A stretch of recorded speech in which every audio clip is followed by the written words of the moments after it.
Livro Memórias do Suicida. O som está bom? Vocês estão conseguindo ouvir? Estão ouvindo bem o que eu estou colocando? Está bom? Que bom, graças a Deus. Então nós vamos iniciar fazendo o convite a todas para lermos o capítulo 10, Bem-aventurados os que são misericordiosos. Nós vamos ler o item 3, que diz assim: se o vosso irmão pecou contra vós, ide e falai-lhe sobre a falta em particular, entre vós e ele. Se vos ouvir, tereis ganho um irmão. Então, aproximando-se dele, Pedro disse: Senhor, quantas vezes perdoarei meu irmão quando ele houver pecado contra mim? Será até 7 vezes?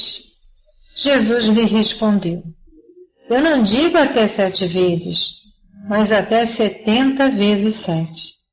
Está escrito em Mateus, capítulo 18, versículo 22. Boa noite, Karine. Boa noite, Yasmin, que estão chegando.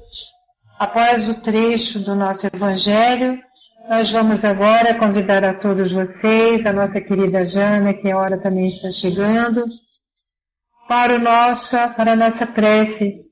E vamos dizer assim: querido amigo, querido Mestre Jesus, abençoado seja mais um dia em nossas vidas, abençoado seja, Senhor, mais esta oportunidade de estudo que ora estamos tendo a bênção de participar. Na leitura, Senhor, do nosso Evangelho, falando sobre o perdão, palavras amorosas, e convidamos a esses companheiros queridos que vivenciaram as dificuldades do suicídio, para que eles lembrem de Ti, da Tua misericórdia e da Tua bondade, para que reconheçam, Senhor, que o convite que Tu nos fazes para aprendermos a perdoar os nossos irmãos, não 7 vezes, mas 70 vezes 7, é para nós, pequeninos que somos. Imaginemos todos esse coração amoroso, o quanto nos ama, e quanto nos compreende as limitações. Que eles se sintam, Senhor, amparados, fortalecidos e confiantes na Tua misericórdia, porque Tu não desampara nenhum de nós. Que esses queridos irmãos que vivenciaram essa dificuldade e ora se encontram em situações de dor, que eles tenham a certeza, Senhor, que tudo bom, porque a todos nós. Tenha misericórdia de todos, Senhor, de todos esses irmãos. Que eles saibam que todos nós estamos trabalhando, cada um de nós, a nossa parte de dificuldade. E que eles compreendam que esse momento deles também vai passar. Obrigada, Senhor, por mais um dia, pela bênção de mais um estudo que tanto nos esclarece e nos dá ânimo para continuar a nossa caminhada. Que essa esperança se renove e que todos eles e que todos nós tenhamos, Senhor, essa situação de fé alicerçada em nossos corações. Muito agradecemos a Deus, ao nosso Senhor Jesus Cristo, a esses benfeitores amigos generosos, fraternos que nos auxiliam, o Senhor Cair Bachuter, os demais companheiros que aqui estão e certamente a nossa Dona Ivone, que bondosamente fala a cada um de nós, a cada momento que participamos desse estudo valoroso. E que seja, em nome do infinito amor de nosso Pai, que possamos pedir que abençoe nosso companheiro Mário, que nos dirigirá a palavra, e a nós outros que aqui estamos nesse aprendizado de amor. E assim sendo, pedimos a Deus que tenha misericórdia de todos e que nos dê uma noite de estudos em paz. Graças a Deus, Senhor, que assim seja. Graças a Deus. Boa noite a todos vocês, a nossa Karine e os demais companheiros queridos que aqui estão. Fiquem com Deus. Passando Mário para você. Bom estudo para todos nós. Boa noite a todos, som tá ok? Eu ia dar um aulão hoje, né? Mas, como tem muito pouca gente, a gente deixa para um outro dia, ok? Então vamos lá. Continua aqui o nosso companheiro Roberto falando para o amigo Mário Sobral. Tens o futuro diante de ti, a fim de auxiliar-te na renovação moral de que necessitas. Ele afirmará o teu raciocínio, se te quiseres dar ao trabalho de ilações prudentes e sérias, que poderás expungir da alma o reflexo humilhante das más ações com a interferência dos deveres santificadores. Se, portanto, é necessário renovar a experiência terrena em corpo mutilado, a fim de que aprenda nas dificuldades daí originada a te servir de todo o conjunto do envoltório carnal somente em sentido dignificante, não vaciles, enfrente o sacrifício, pois está convencido de que erraste, e por isso certamente entenderá o justo o assumires a responsabilidade dos atos que praticaste em detrimento da tua própria individualidade, pois a honra espiritual e a dignidade moral do espírito assim o exigem.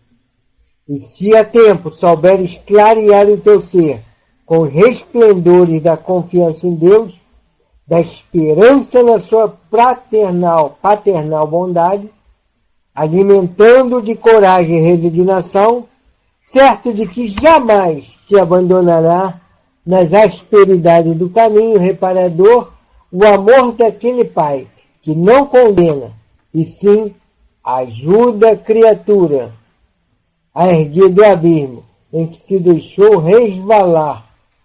Poderás até mesmo sorrir a desgraça, deparar encantos ao longo do Calvário que palmilhares. Bastante oportuno, né? Os conselhos para o Mário Sobral, que já percebia que há 60 anos de sacrifício mutilado, se através dela é que conquistaremos a honra espiritual.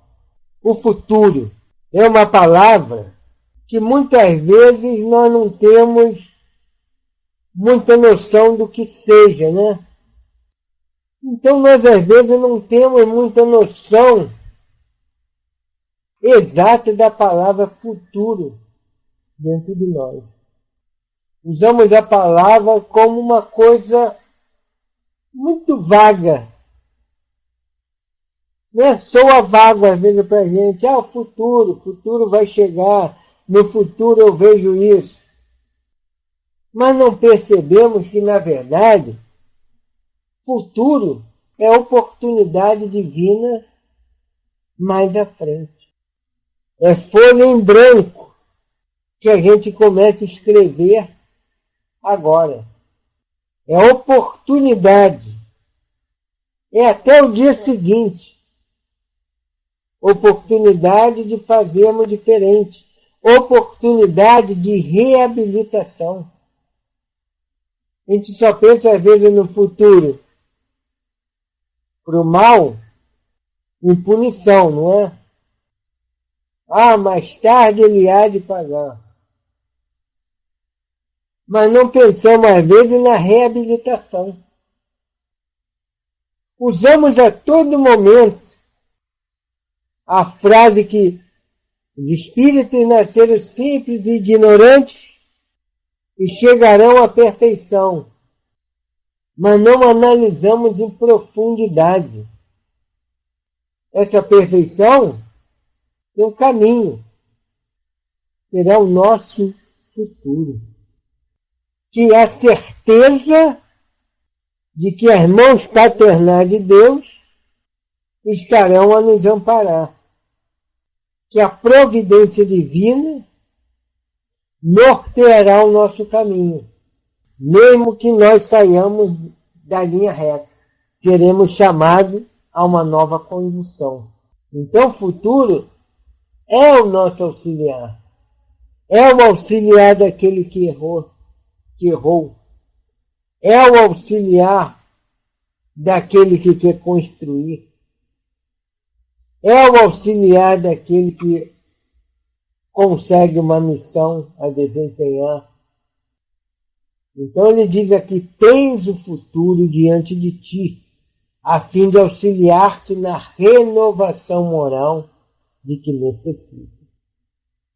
Futuro possibilitará ao Mário Sobral a capacidade de reabilitação. Serão novas oportunidades. Ele afirmará, no futuro, afirmará o teu raciocínio. Se te quiseres dar ao trabalho dilações prudentes e sérias, reflexões prudentes e sérias, que poderás expungir da alma o reflexo humilhante da interferência dos deveres santificadores. O futuro vai mostrar a você que pelo trabalho ela poderá sair. E no caso dele, que teria que voltar à Terra, reencarnar, ele diz, se portanto é necessário renovar a experiência terrena em corpo mutilado, a fim de que aprendas nas dificuldades daí originada, a te servir de todo o conjunto de envoltório carnal, somente em sentido dignificante. Não vaciles, enfrente o sacrifício. Se trazes o corpo aguentado, se vem numa encarnação, escolhe o corpo adoentado, é para quê? É para que aprendamos a valorizar todas as oportunidades num corpo são. Eu queria ter um corpo melhor, mais saudável, para fazer isso ou aquilo. Aprende assim a valorizar. Às vezes é medida, não só de contenção, de punição, mas de educação. Então aprende às vezes a trabalhar com o corpo doentinho, com o corpo mutilado, a fim de reflexionar na bênção que é ter um corpo sadio e aproveitar todas as oportunidades. É medida educativa. Medida educativa. Então ele diz, enfrenta o sacrifício. E quanto de nós trazemos alguma dificuldade física para nos lembrar? Sem contar aquilo que o Dr. Erma fala. Às vezes tem que ficar alguma marca no sentido, pode ser dor, pode ser uma marca mesmo, pode ser uma dificuldade, uma limitação, para que tu se lembre do erro cometido e não queira praticá-lo mais. Para que se lembre disso. Não tem pessoas que são assim, que nós conhecemos? Opera lá a coluna, opera o joelho, opera o quadril, opera a perna, o braço, mas está sempre doendo. Nunca fica livre da dor. Opera lá o útero, o mioma, não sei o quê, e tem sempre lá uma dorzinha, que às vezes até a prática cirúrgica explica, né? Uma aderência, um negócio qualquer, mas tem sempre uma dorzinha. Para quê? Para que o espírito não esqueça. Para que ele se lembre. Às vezes nós, como encarnados, não nos lembraremos. Mas como desencarnado, vai lembrar. Eu tenho compromisso com essa área afetada.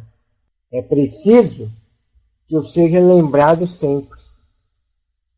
Aí ele diz aqui, e por isso certamente entenderás justo o assumir a responsabilidade dos atos praticados em detrimento da tua própria individualidade.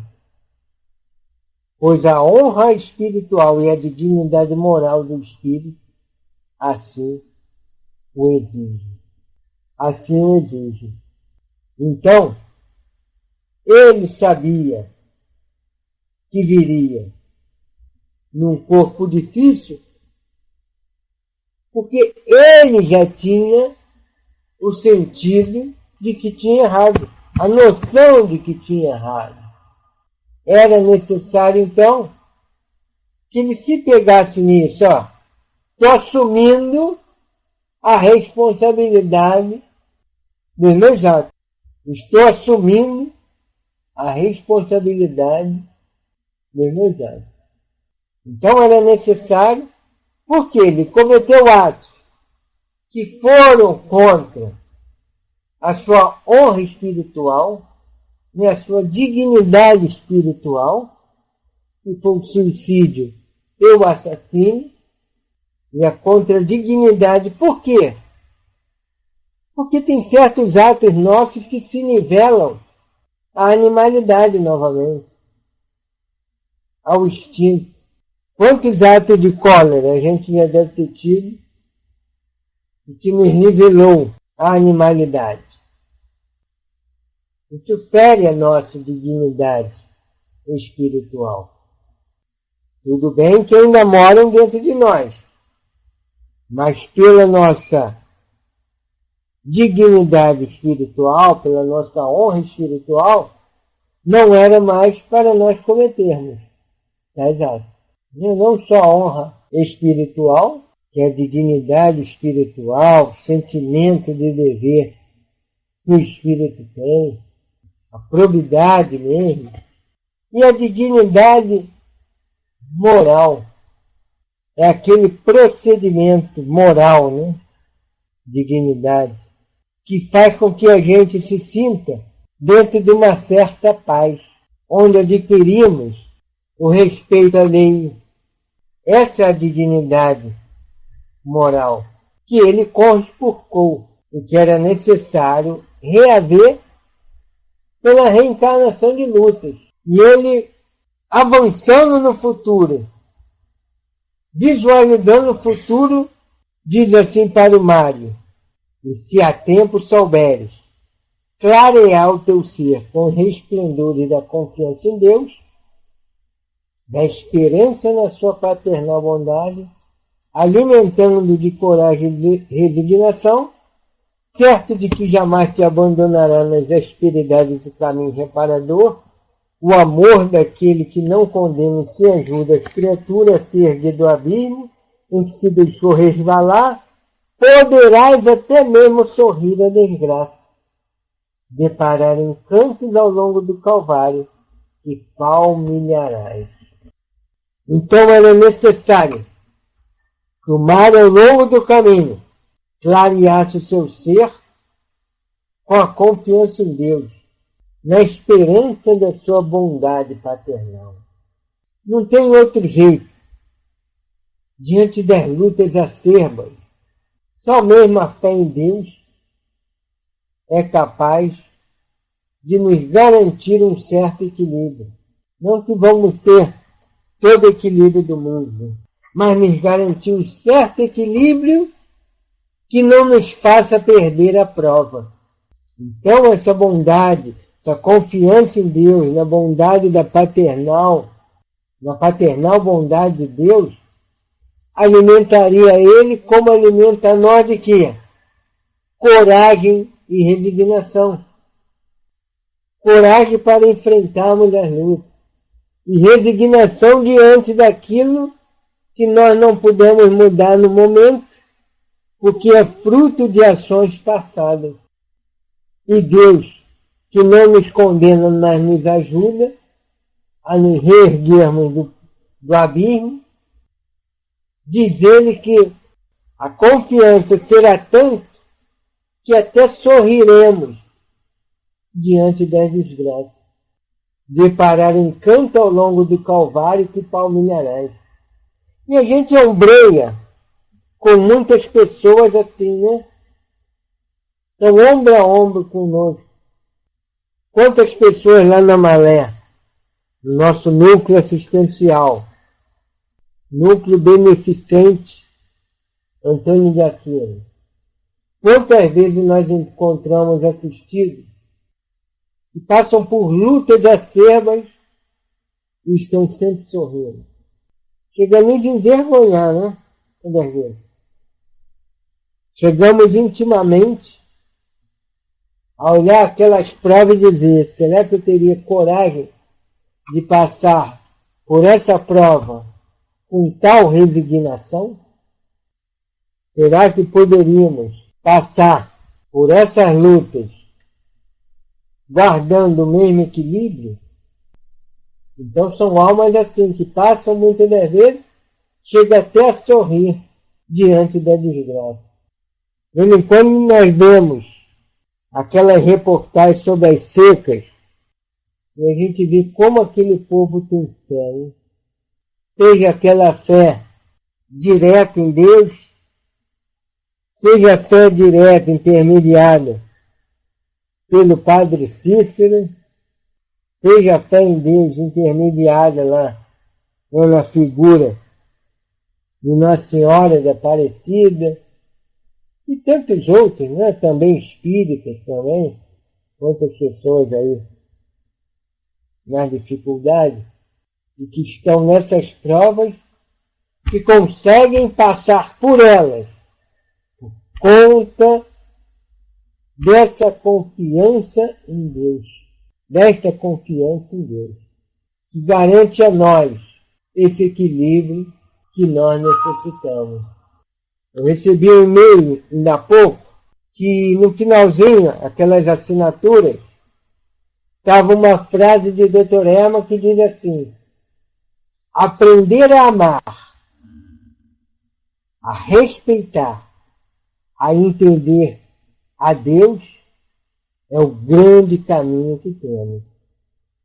Palavra lá do nosso querido Dr. Erma. Vou repetir: aprender a amar, a respeitar, a entender a Deus é o grande caminho que temos. É o caminho que fará com que passemos pelas provas com mais tranquilidade. Então vamos lá, mais um pouquinho. A veemência com que o jovem doutor emitira suas abalizadas advertências parecera reanimar nosso mísero comparsa, que silenciou, mostrando-se sereno o resto do dia. Eis, porém, que ao longe entreviam-se os sugestivos aldeamentos do departamento a que pertenciam. Pensativo murmurei sem prever se seria compreendido. Em que recanto destes encontrar-se-á o pobre Jerônimo? O pobre Jerônimo.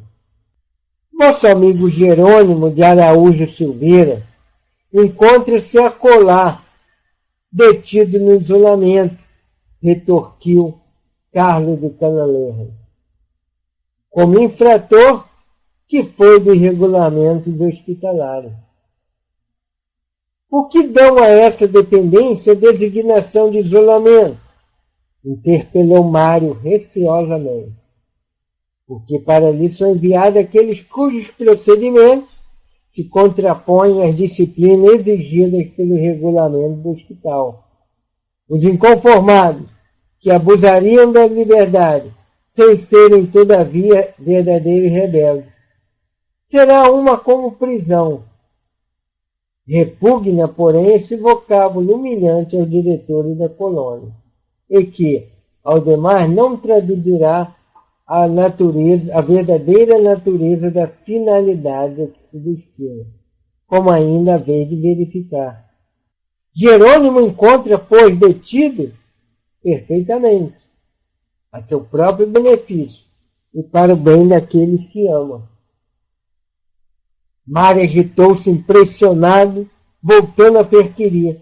Como é possível compreender-se, doutor de Canalejas, que Jerônimo, esposo amantíssimo, pai extremou-se e encontra preso, enquanto eu, 2, 3, 10 vezes criminoso, permaneço entre os bons amigos? És um espírito sinceramente arrependido, Mário, que te deixas aconselhar pelo irresponsável por tua tutela diante de Maria, que desejas ser devidamente guiado a normas salvadoras, disposta que te mostra aos mais rudes sacrifícios a fim de apagar o passado culposo.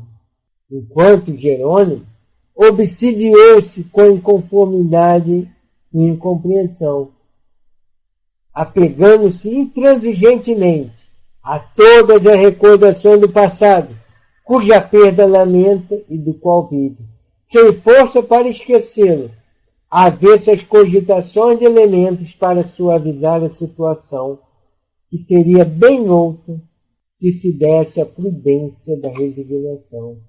Aliás, não estivesse longos anos prisioneiros das trevas sinistras dos vales, cativo em desespero, amargando o peso férreo que te esmagava a consciência? E porventura não te conserva moralmente cativo de ti mesmo?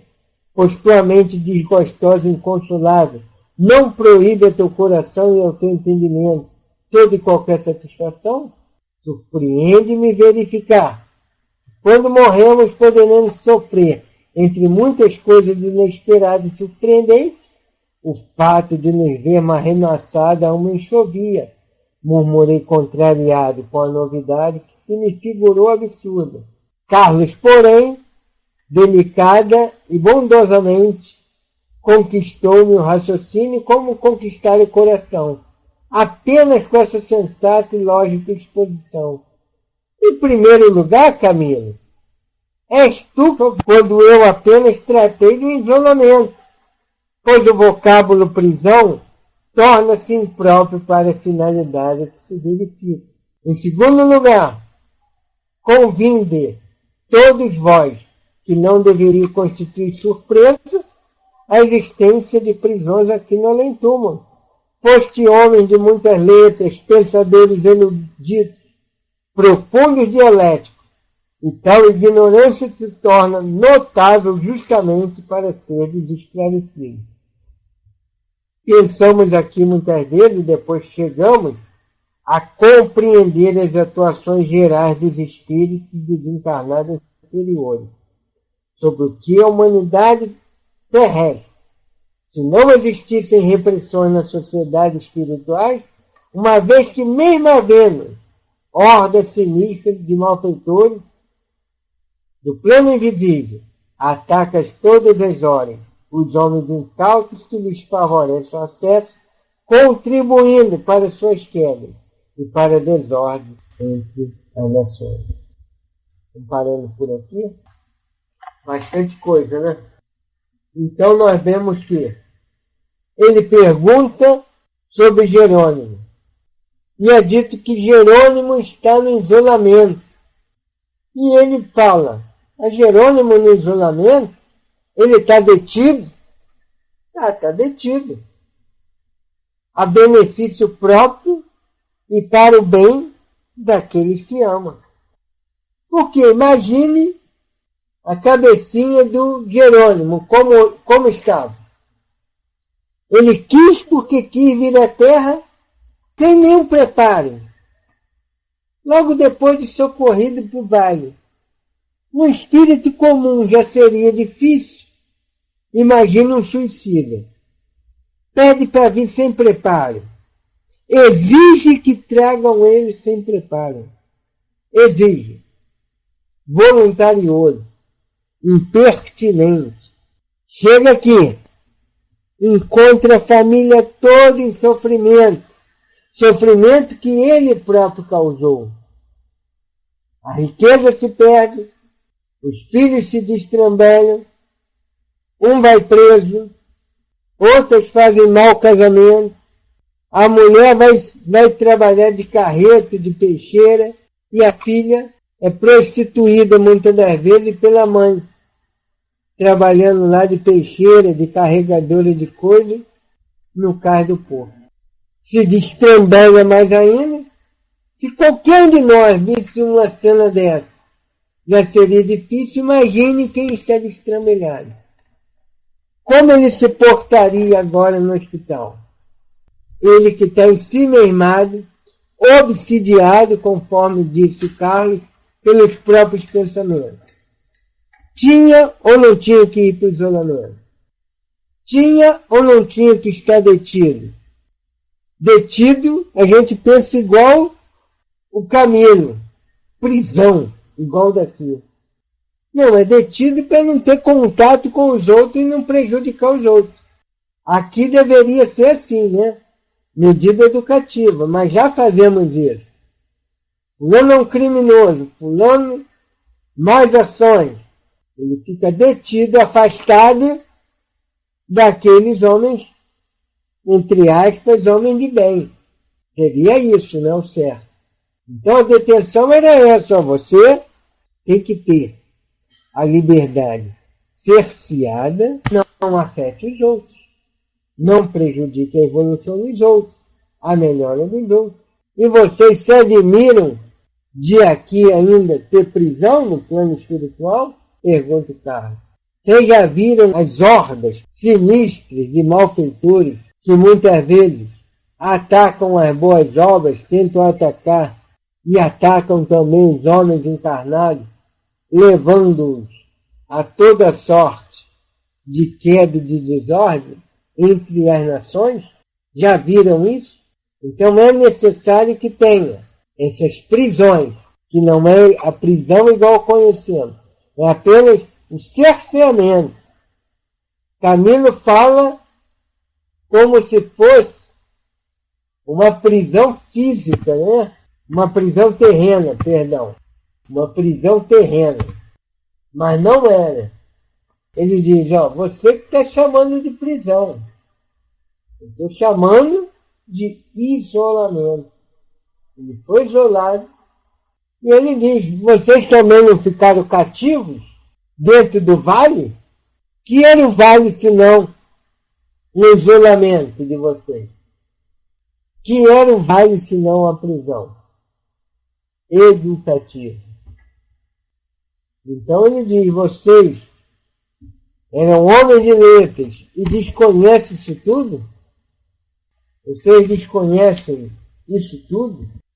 Então nós vemos que no plano espiritual há necessidade de se proteger os que estão se levantando, de se proteger as boas obras.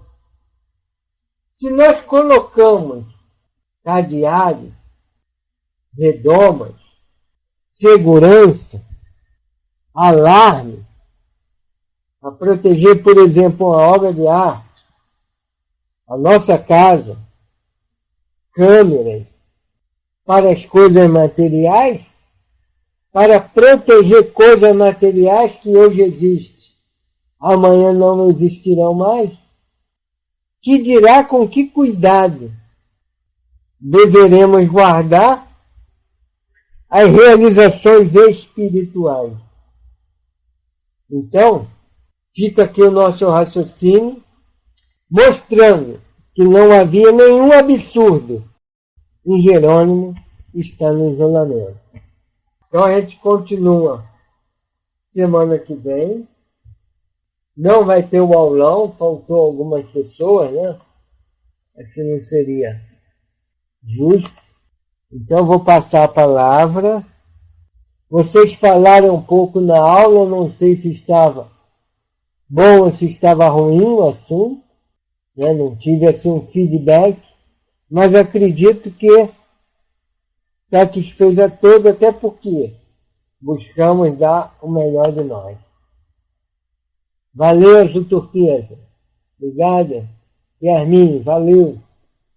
Então nós estamos passando a palavra. Tenha um bom feriado amanhã. Amanhã não se esqueça, a gente tem Centro Espírita Leão Denis, aqui no Rio. Trabalho igualzinho os outros dias. Então é dia do trabalho amanhã. Fiquem com Deus, gente. Valeu, sobrinha Gama. Olha só, na hora da prece, vamos vibrar por uma irmãzinha lá, o estágio, o serviço dela lá da área social. Uma irmãzinha lá do abrigo de 14 anos que tentou o suicídio, né? Nossa Érica Oliveira. Tá bom? Que as nossas vibrações cheguem até ela. Tá, sobrinha, que você pense nela lá para que esses benfeitores possam sustentar essa alminha lá durante o sono. Né? Érica de Oliveira. Boa noite, gente. Como é que tá o som? Tio, muito obrigada aí por mais essa aula maravilhosa. Amanhã no feriado do trabalho, né? Vai trabalhar muito lá no CELD, que eu sei.